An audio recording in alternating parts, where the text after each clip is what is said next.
Good morning, everyone. I'm speaking to a much wider audience than I usually do, so might be tougher. Yeah, it must have been the donuts. That's.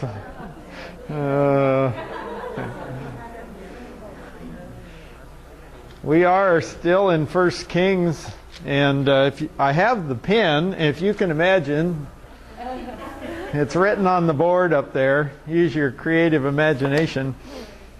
That it really is there.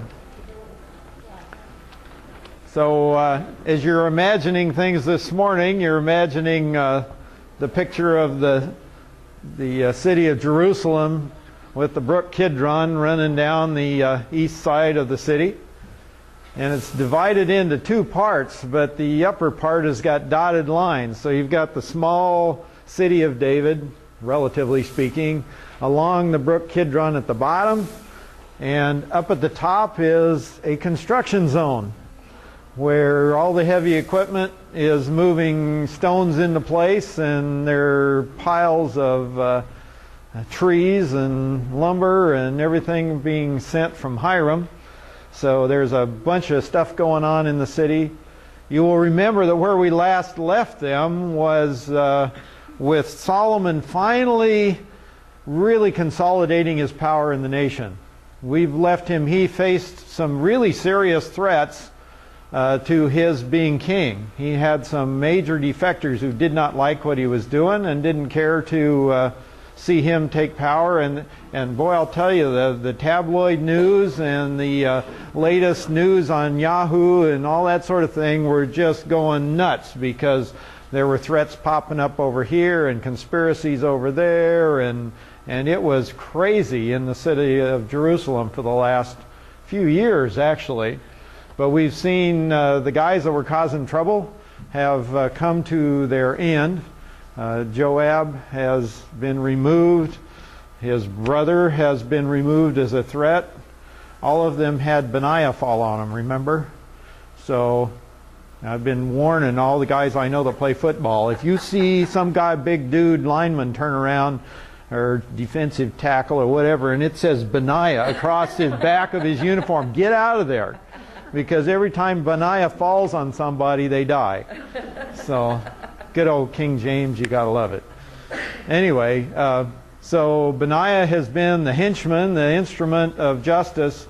And I had a comment last week after Sunday school. Can you imagine Benaiah when it's here comes down the order, here's another guy you've got to take out, and going, why me? Yeah, why do I have to do this?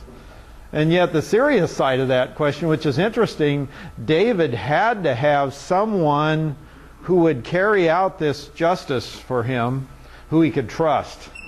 Because this is really critical. What if he sends somebody down there with this assignment to take out this guy Joab? And Joab has been the chairman of the Joint Chiefs of Staff under a situation where you've seen how many military coups in South America and other parts of the world that begin with the head general in the military.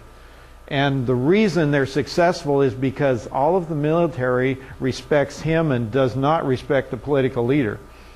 So this is really critical that he has someone with the integrity and with the courage and with the ability that Benaiah has, because my guess is he didn't go solo. He took a contingent with him. He would have had a bodyguard group. Remember the Cherethites and the Pelethites they talked about? These guys that are the personal bodyguard of the king.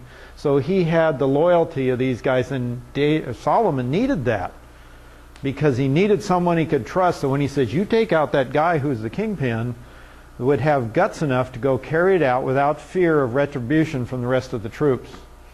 So he was a key person, to have that faithful guy that whatever the king says, he's ready to execute it without concern for his own life, and do what he was told to do without question, which is part of the military discipline that even today is necessary. You may be out on the battlefield and you may not agree with the command you have, but because it comes down as a command. You have to do it because the whole program depends on you doing that. You may not see the far end of, you know, the big plan that all the generals have put together, and your piece in it may sound crazy, but you've got to trust that those guys know what they're doing and do your job. So Benaiah was a really critical guy, and he has been successful in taking out all of the threats. The last one we saw was Shimei, who seems like he was kind of a loosey-goosey, maybe not that bad of a character. I mean, he was kind of a wild card.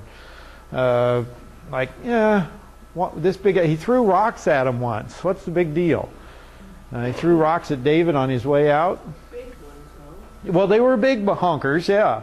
They were ones that he planned to kill somebody with. I think he's a loose cannon type of untrustworthy person, never has done anything really bad, but you don't know what he's going to stir up. Yeah. That kind of He seems to have had connections. When you see him come down to the Jordan to greet David back, you remember who was with him. He had a bunch of the folks from Benjamin, and he was ahead of all those of Ephraim, or Joseph, I guess it mentions. So he had some kind of connection that's not really clearly said. So even though on the surface he seems like just a troublemaker that was throwing rocks, he had some ability to inspire rebellion, and so he had to go. And he was given a lot of grace, and he still had to go. He just could not manage to keep himself to the agreement that he had made, crossed the Kidron, and lost his life. So we've removed all those threats, and we've finished with 1 Kings chapter 2. Hooray! Oh, and then we came to 1 Kings chapter 3. And what I thought, man, we're finally over the hump. We're going to get into something that's going to have lots of good commentaries and stuff that's going to help me, and it's going to be exciting and interesting. And we came to verse 1, and I went, oh, no, not again. Here we go again. So we have to wrestle with chapter 3, verse 1. And this is, remember Solomon, this is God's guy. It says, Solomon formed a marriage alliance with Pharaoh, king of Egypt. And he took Pharaoh's daughter and brought her to the city of David until he had finished building his own house and the house of the Lord and the wall around Jerusalem. So what's the big deal with that, right? Okay, I want some 5-year-old whys. See if you got the same ones I have. Remember the 5-year-old why? That's the, why is it like this? Why is it like that? Well, I wonder why it said he just bought her there that long. Did he get rid of her after that or what? Yeah, okay. How long is she there for? And why just this little time? Any other whys that strike you? Well, the city of David must have some significance because that's where he brought her. Yeah, it specifically mentions the city of David, so there's a why. She's a pagan. He's supposed to marry outside of the... Yeah, what's he going? She's not Jewish.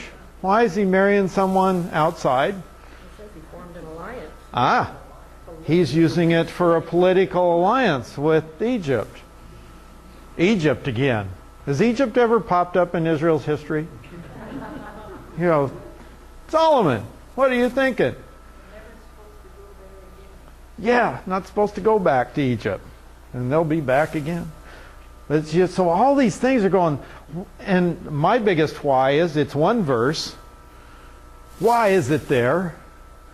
I mean, even if, okay, it was politically important, if Solomon really needed that, or he felt he needed that from a purely political standpoint to cement this alliance with Pharaoh and do this international planning and stuff, why did the Bible think it was important to put it in, and why there?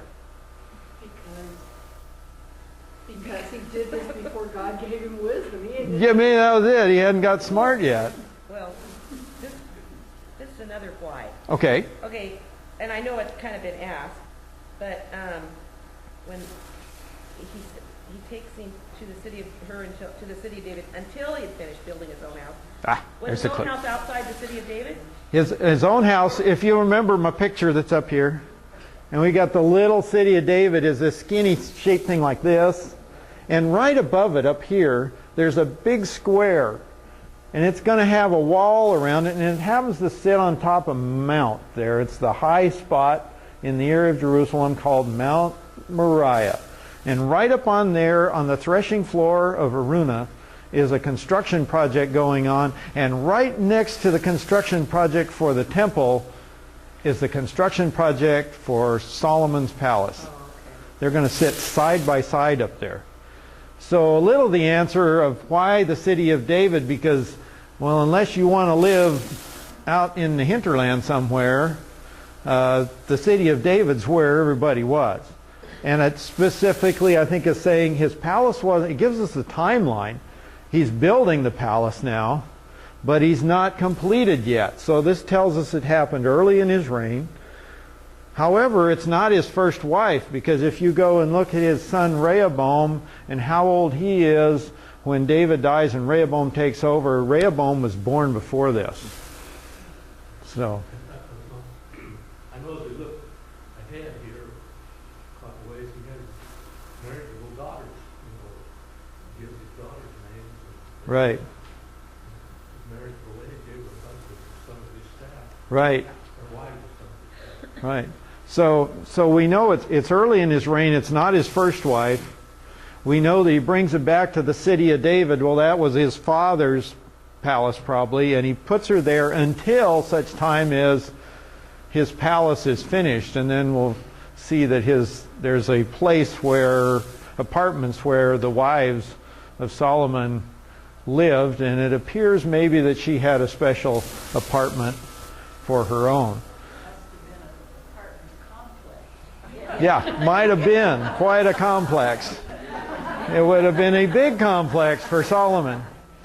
But this is kind of the beginning, and it's really interesting when you read commentator stuff on this. They are all over the map. I mean, from one end to the other on what this verse means and why it's there. Some see this as the beginning of the end for Solomon. And this is just what a letdown, what a disappointment. Gee, it started out great, and it's just an embarrassment all the way through. I find it interesting that it's the very first thing that they even really mention, other than the fact that he killed Shimei and he killed Joab and Right. killed, all these people, that it's the first thing. There's nothing good yet. Nothing good yet. Yeah, you got to turn the page before you find out that in verse 3 it says, "Now Solomon loved the Lord." It says right there, he still loved the Lord. And it says that walking in the statutes of his father David, except for a couple little things there, which we'll look at later. I mean, there's a guy who loved the Lord. God has chosen him. He's the king. And now first thing he does is run down to Egypt. Now there's some other history we got to look at. It says the fact that he went to Egypt and that Egypt said yes. The only recorded writing they could find about kings of Egypt, pharaohs of Egypt, and their daughters in this type of relationship is a letter from a Babylonian king to an earlier pharaoh asking for the pharaoh's daughter in a marriage relationship just like this. And the answer back that they have recorded from this pharaoh says, "Never since time began has a pharaoh of Egypt ever given his daughter to anybody." In other words, forget you. It ain't going to happen. We don't do relationship. Why now does this record that Solomon cut a deal with Pharaoh? Because the girl was giving him problems. You know, that might have been it. Dad says, "I have had it with you, girl. You're out of here." No.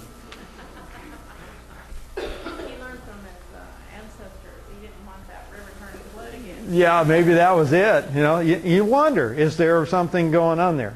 Well, from the time they left the Exodus, there was a whole different ruling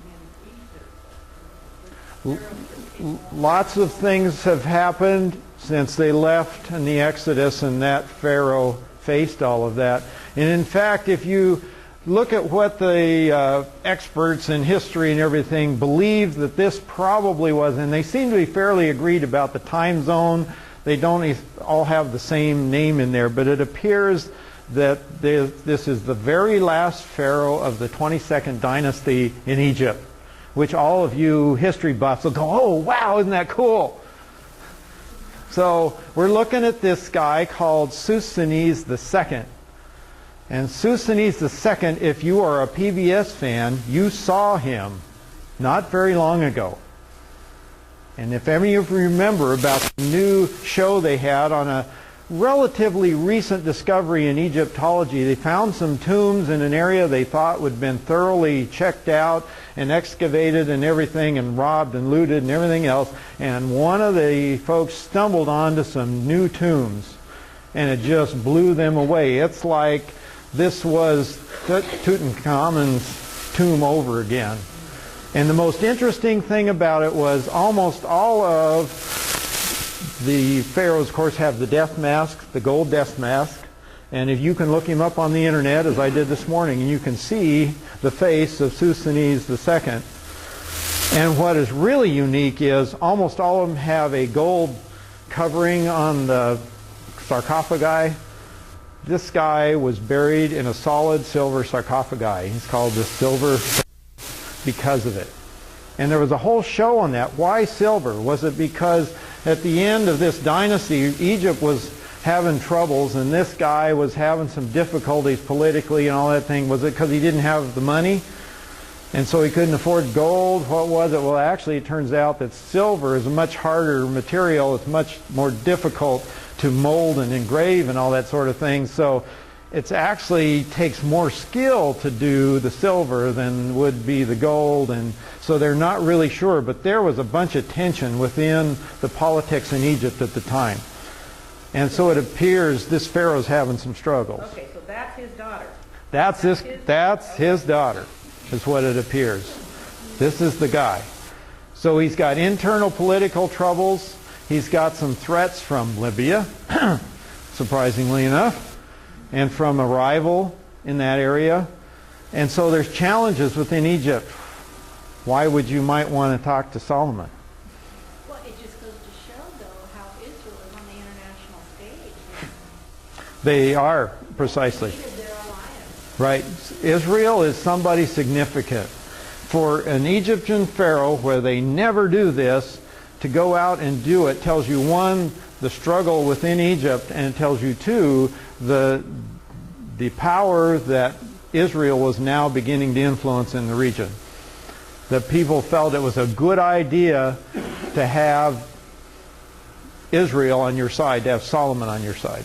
I think it's interesting, too, that this pharaohs obviously were considered gods. Mm-hmm. And so this God, Mm-hmm. little God, Yeah, the sun god.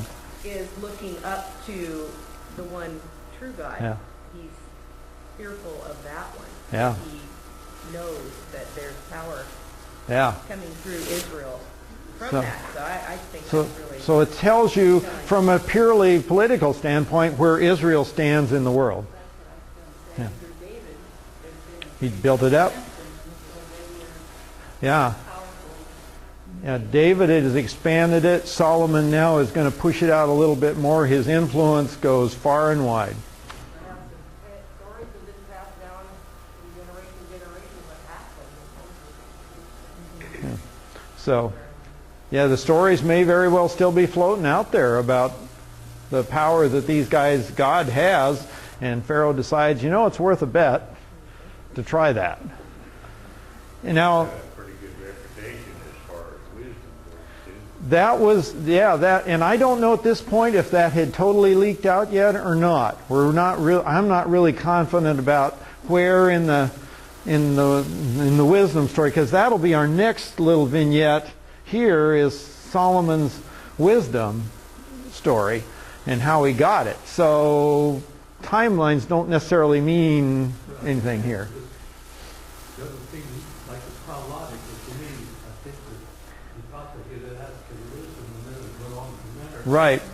Yeah, and that's one of my whys that I've not got over yet, is why is this verse in this position ahead of his prayer for wisdom, which you would think would have come almost immediately as he took office, that he would realize even before he dispatched Joab and all the others, you would think that that would be where that is. So there's some reason God wants us to see this little vignette right here as he opens the door to the rest of Solomon's reign. One other interesting thing that commentators are equally divided on is the role this woman played within Solomon's kingdom and rule in life.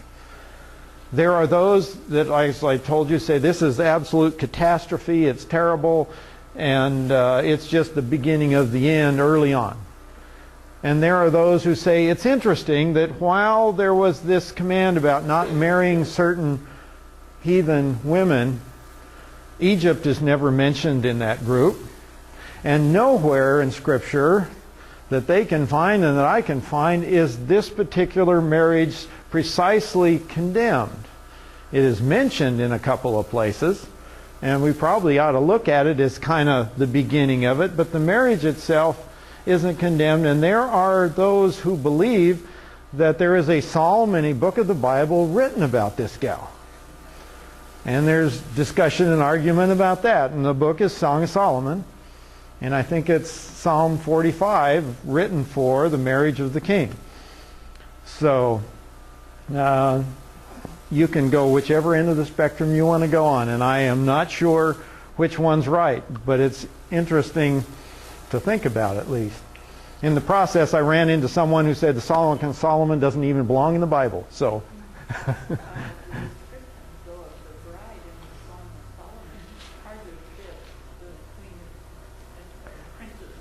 Yeah, it sounds like maybe a Song of Solomon sounds like a local, maybe a simple, non-ruling person. So, yeah, I don't know. Like I say, they're all over the map on that one. There's one guy who's ready to throw the whole book out, has no value, no purpose, no function. How did it ever end up there? Was basically his summary. So you can find everything. So we've got this interesting situation we got to deal with. So we have to look at it and say, God, what are you trying to tell us? Well, one interesting observation that I've stumbled across is if Solomon's reign is the reign of peace, and we've recognized that there are within that, and the things we've already seen, illustrations for those of us, if we assume the Bible is written for all of us. And it wasn't just written for then, and it wasn't just written to record history, but it's written for us today, that there's something in this goofy verse that we struggle with. Goofy, I'm sorry, Lord. It's not goofy. It's goofy when you can't understand it. Okay. There's something in this verse he wants us to see. And one of the most interesting things I think we'll see here is that God takes this Gentile person from way outside of the land of promise, and he brings this gal in and he puts her within the royal family, and seems to have a significant place within the royal family, and she is a Gentile. And that looks very similar to me of one who is said to be king of the Jews, which was posted saying, this is him, and he goes out and he grabs his bride that we studied about in Ephesians on a couple of occasions with Caleb, and he pulls that bride out and he brings them in and puts them into the family. He says, this is my bride, and it's not a Jewish group. There are Jews within it, but this bride of Christ that God is assembling right now is, as Apostle Paul, as we're looking at, he's going out, he's dealing with Gentiles. And when you read Ephesians, it says, you are brought in, you are made sons, you are put into this family. And here is Solomon, the one who seems to represent that reign, that glorious reign a little bit. And he's going out and taking this Gentile woman and putting her as his bride in there. And when you see that, you start to say, I wonder if that psalm is written about that. Was there really something special between Solomon and this gal? And yeah, he had a other wife. And in those days, it wasn't unusual to have several, even though the Scripture said, only have one. Yeah, and it also says in chapter 7, verse 8, that his house where he was to live, the other court inward from the hall, is the same workmanship, talking about the workmanship of his place. Mm-hmm. he also made a house like this hall for Pharaoh's daughter, whom Solomon had married. So, Chapter 7 and 8 says she got a special place. yeah, very, very special. Yeah. So this woman has a special place. However, on the flip side, just to give you a cue to God's word is so frustrating sometimes, because you've got that one where she has this place of honor, and you got the psalm where it appears to not only be prophetic of Christ and His church, but to talk about His special relationship with the king. And then you have 1 Kings chapter 11. And it says, let's see, I'm on the wrong page here. 1 Kings 11, verse 1.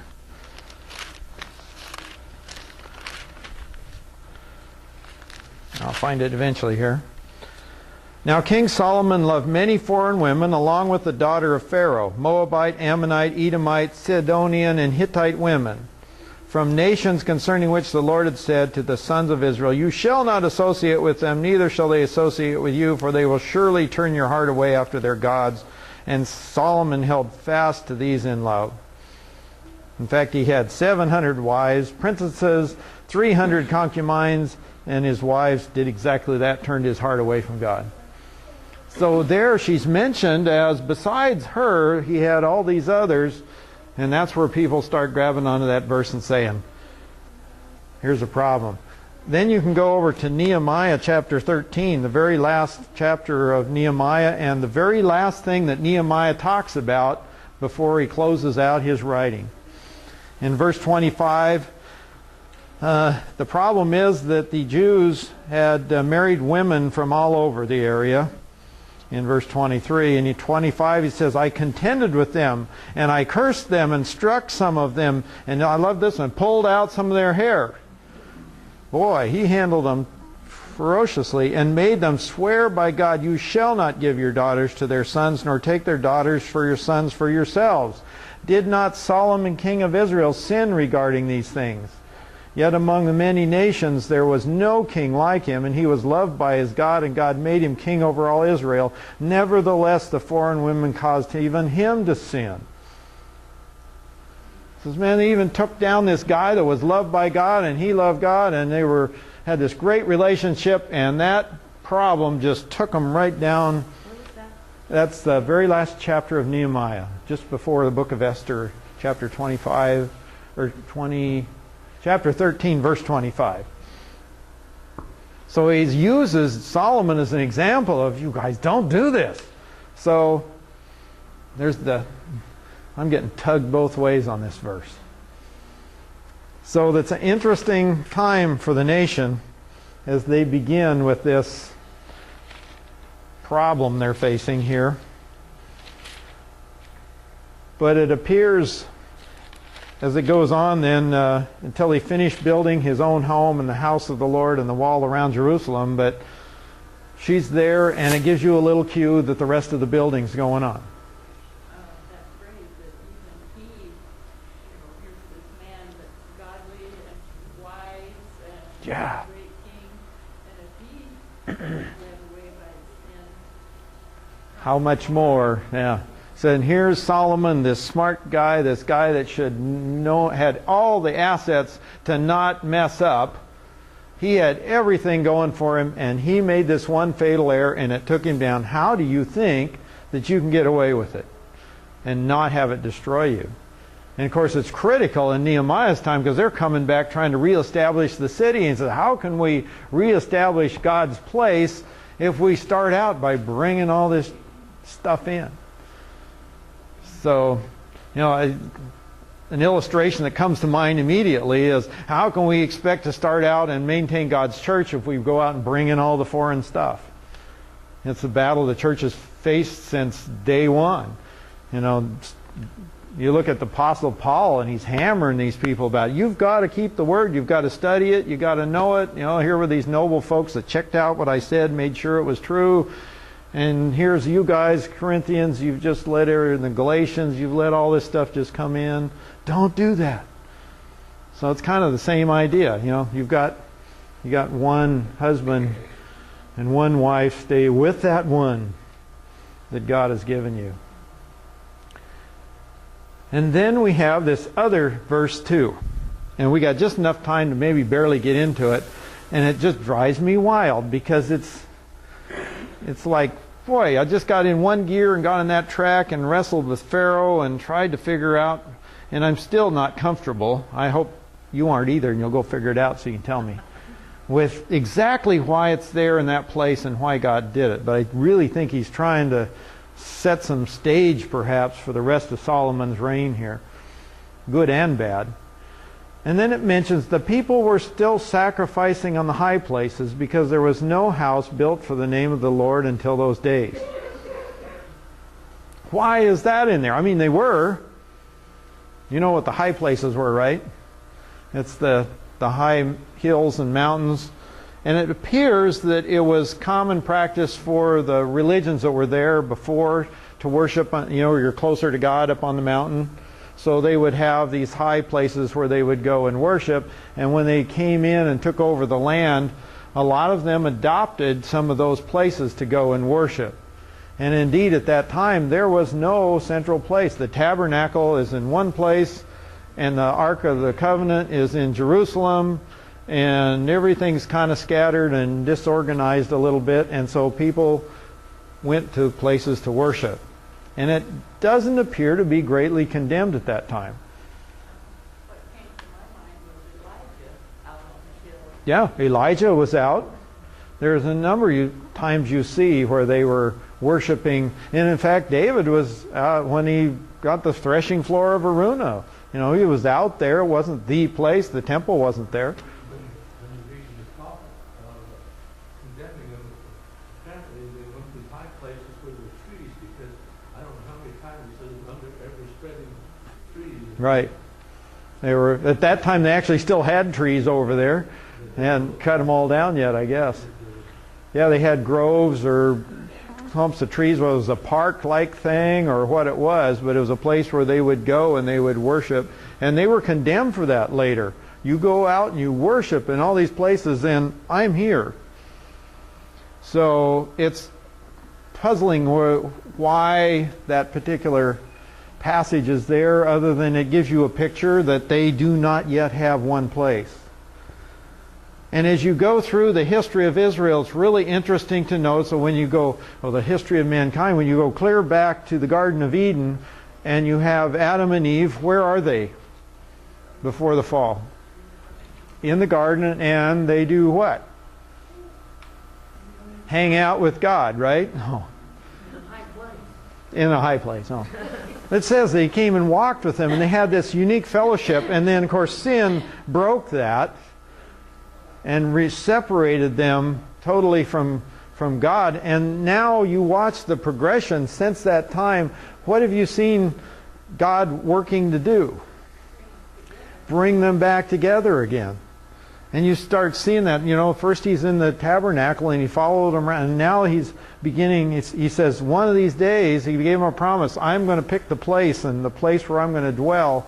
David probably was reading that, remember? And he said, this is it. Jerusalem's got to be it. Lord, I want to build it here. You come here.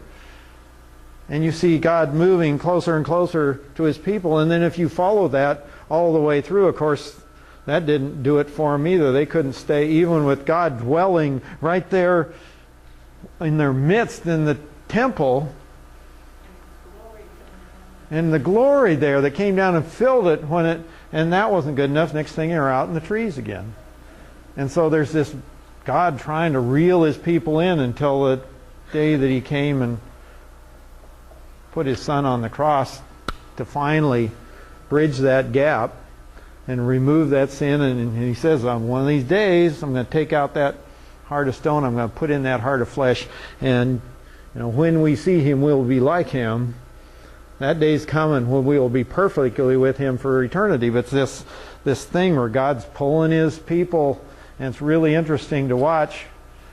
One of the things I've wrestled with so much as we go through David and Solomon, do you know how much historical, archaeological evidence there is of David and Solomon today?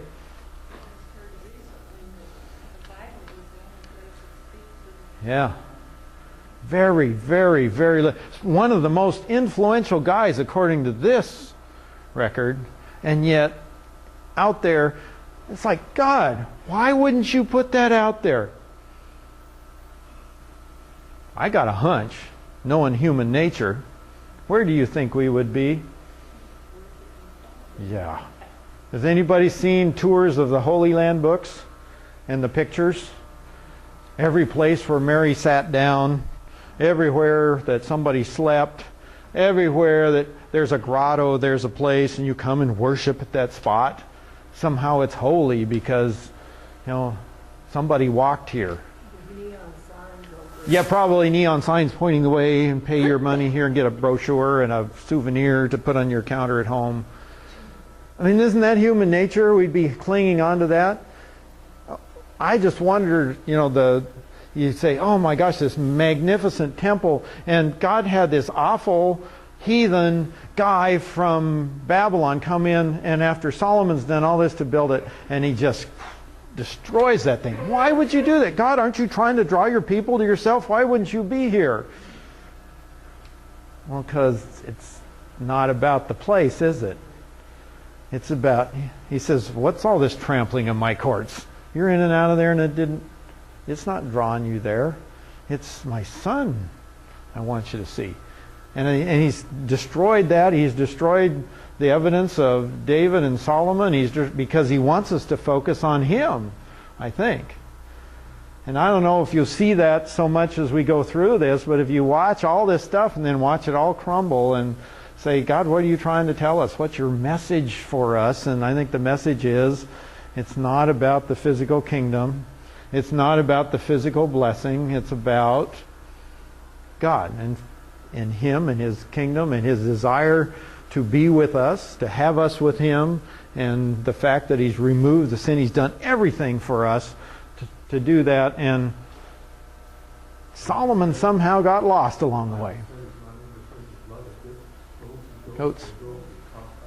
Yeah. The blood of bulls and goats didn't do it. That's not what I'm looking for. You guys missed the point. That was Jesus' message on the road to Emmaus. Didn't you see it? The picture's all right there.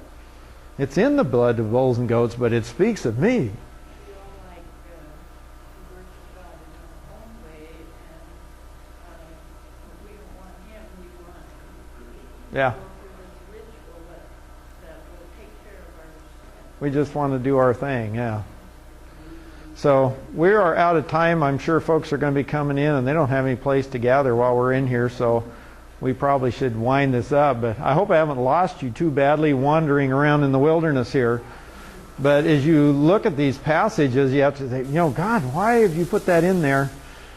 And a huge warning as we look at Solomon. Solomon is so successful, and we can praise God for him. But as we go through this, the flash of neon lights, and they start right here at the very beginning with Pharaoh's daughter. There's positive things out of it, I think we can see. But boy, this guy was successful, everything going for him. He had money. It says, it's going to tell us that gold and silver were as common as stones in Israel. So everybody running around our country right now saying, oh my gosh, we got to get back the wealth, and the people that have it need to give it those who don't, and those of us who don't want it, and those guys are going, that ain't going to work. It ain't going to make you happy. And it's right here. And Solomon may very well be the writer of Ecclesiastes who said, it don't work. But the warning signs are all over the place that he started out with a guy had every opportunity that we won't ever see. The wisdom we won't ever have. The money we won't ever have. The blessing of God beyond anything anybody could imagine at that time. And he didn't make it. So our focus can't be on that stuff. So I think this man has taken the God out of the whole thing about being in high places, being on top, getting ahead, king of the hill, I'm king of the hill, and they're taking God out of it and are constantly trying to be the number one. Yeah. They're trying to find some place to fill that need, I guess. Yeah, to be number one, be on top. Let's close with prayer. Father, we thank you for our time in this somewhat frustrating passage of Scripture as we try to not just bounce over it and go, oh yeah, that's what it says, but to be able to look at this passage and try to understand what you're trying to tell us, the warnings that might be in there, about our attitudes, about ourselves, and about success, and about what's important. That we not be running out after the attractions of foreign wives, so to speak, of not necessarily that the things in themselves are always evil, but the things that they draw us toward, are things that lead us away from you. We pray that you would help us to have a discerning heart, that we would learn from the example of Solomon what real wisdom is, that we would learn from the example of your people and your interaction with them the pattern for our relationship with you. Help us to see, Father, a bridegroom that is calling out his bride, who loves her and wants very much to be with her, and who has cleansed her from every spot and wrinkle and given her that white dress that is the purity that he has provided. Help us, Father, to see that in the cross of Christ, to recognize that we have that which the folks in the Old Testament could only have hoped and wished and dreamed for, to have your Spirit within us, to have that total forgiveness that the cross provides. And we just thank you, Father, that we are beneficiaries of those chosen people of yours, that while we are not the Jewish people, we are made members of the family of God, and we are called his bride. And we thank you, Father, for that grace, for that blessing received from you. For we thank you in Jesus' name. Amen.